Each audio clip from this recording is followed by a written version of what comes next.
1年後の東京ドームで、ここ日本ボクシングを盛り上げよう。ぜひやりましょう。Bihira lang ito na nangyayari. Ang undisputed Super Bantamweight World Champion na si Naoya Inoue ang mismong nagamon sa kababayan niya na WBC Bantamweight World Champion na si Junto Nakatani. Mga hapon, gulat na gulat sa inasal ni Inoue. Harap-harapang hinamon si Nakatani. Dito po galing mga kwento ang balitang ibabagi ko sa inyo. Kaya tara, kwentuhan na.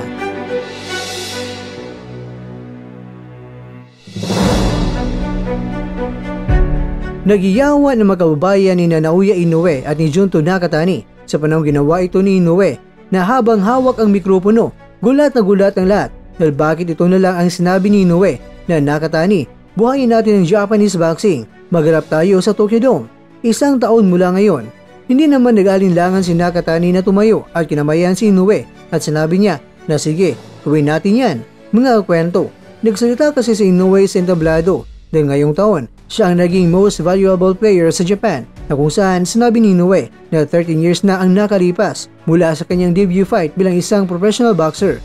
Ngayong taon ay mga malulupit ang mga nakaschedule sa kanya mula sa buwan ng Mayo kontra kay Ramon Cardenas. Setyembre naman kung sakaling ma-finalize na talaga ang laban nila ni Murodjon Akhmadalib sa Japan at may laban din si Inoue pagdating sa buwan ng Disyembre na maaaring ang makakarap niya ay ang World Boxing Association Featherweight World Champion na maaaring mangyayari sa Saudi Arabia.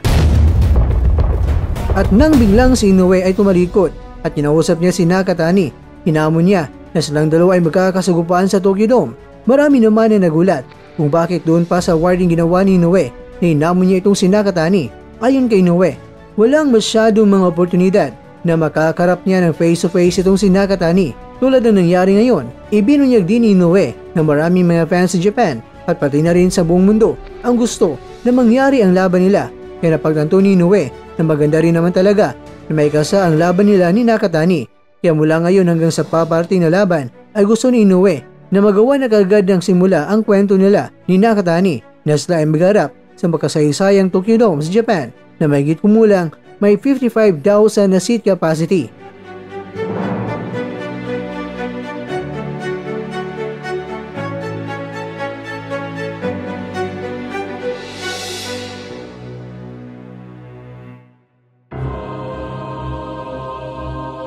Mga kwento, ang sabi pa ni Inoue ay dapat nagalingan nila ni Nakatani sa mga laban nila ngayong taon. Mga bigating mga laban ang haharapin at dapat ay kanilang mapagtagumpayan ang lahat ng mga laban nila para sa susunod na taon. Silang dalawa naman ang magkakasagupa.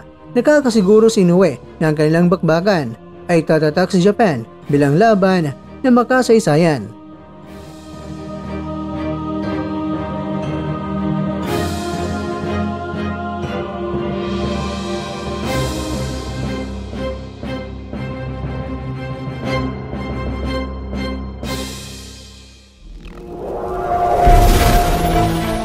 At dyan, nagtatapos ang ating kwento.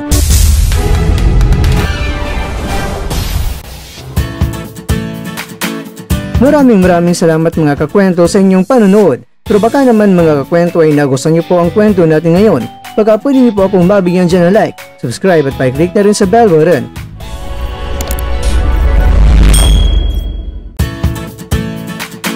Pero bago tayo tatapos mga kwento, syempre, shoutout po muna tayo dyan sa ating mga kakwento.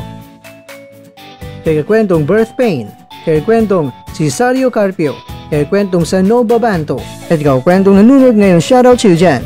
Bueno, hanggang dito na po muna ang ating kwentuhan at abangan nyo na po ating susunod na video. At dito lang po yan sa isang channel na kung saan maaring ito'y mga kwentong di pa na kwento sa inyo.